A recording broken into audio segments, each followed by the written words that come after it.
Okay, welcome everyone. Thank you for joining this session, this special interest workshop that Transport Scotland is running in collaboration with the Sustainable Mobility Cluster Builder and Scottish Enterprise with Urban Foresight. Thank you for joining today and spending the time with us. I hope this is a good session for you, which we're putting on essentially to help you with your fleet decarbonisation of your light goods vehicles. I'm Stuart Jackson. I work at Transport Scotland, lead on innovation and skills. I'm just opening this session at the moment today. I just want to give you a short introduction to what we're trying to do today, and then I'll pass over to Dan Langford from Urban Foresight. So hopefully you can see a new slide here, which is saying about how to have a good meeting. As we're all on Zoom, if you are able, can you look at your name in the bottom corner of your screen and try and change it if you can. Ideally have the organisation after your name, then we all know who you are and where you're coming from. That will make it easier for networking and understanding how to follow up with you afterwards. If you can keep your cameras on, make us all feel a bit more human while we're doing things still digitally, that would be really good. We are going to be recording these sessions, so please smile and we can share some of the presentations afterwards. If you can click on the chat button while you're waiting for further people to join, please, just state why you came today and what you'd like to take away from the event, and that will help us as we go forwards in the breakout sessions, just tailor the conversation the way that is actually useful to you. And finally, enjoy the event by not sitting passively. Please be active, please join in and take the most from the session. So that's a little bit of housekeeping.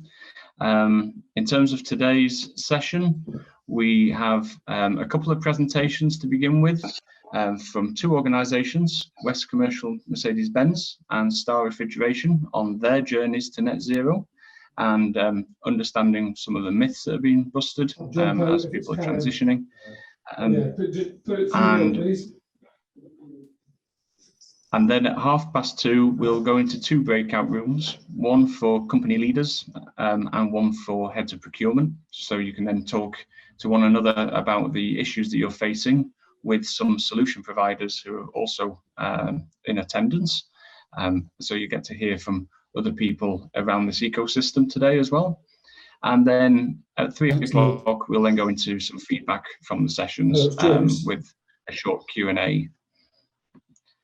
So just very briefly, I won't take long, but just to mention why we're doing this event. Essentially, we know that in Scotland, transport is the big emitter of greenhouse gas emissions, and we know how difficult it is to change the vehicles that you have from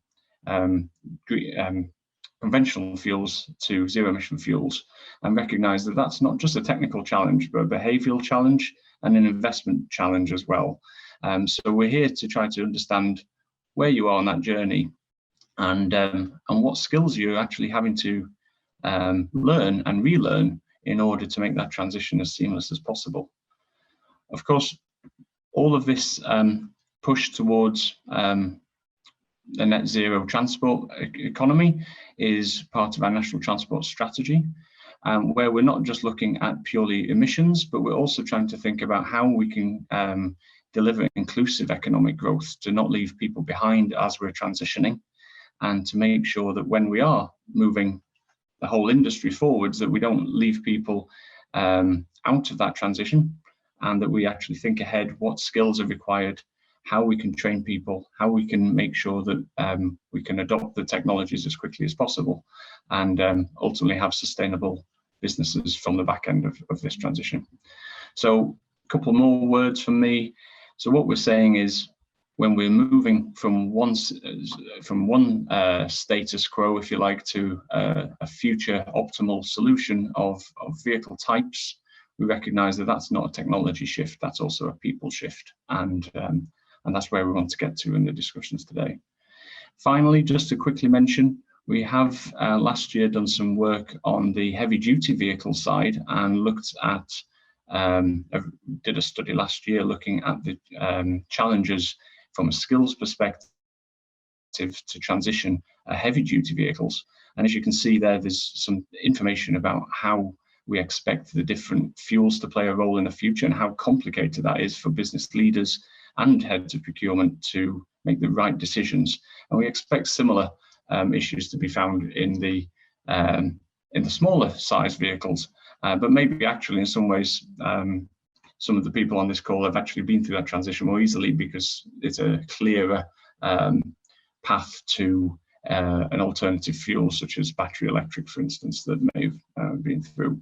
But what I would also finally mention is that study, we did look at the skills gaps and skills shortages, and that's on Transport Scotland's website, which we can share the link to later. But you can see from this diagram that there's quite a lot of skills changes coming down the line, which we need to be prepared for.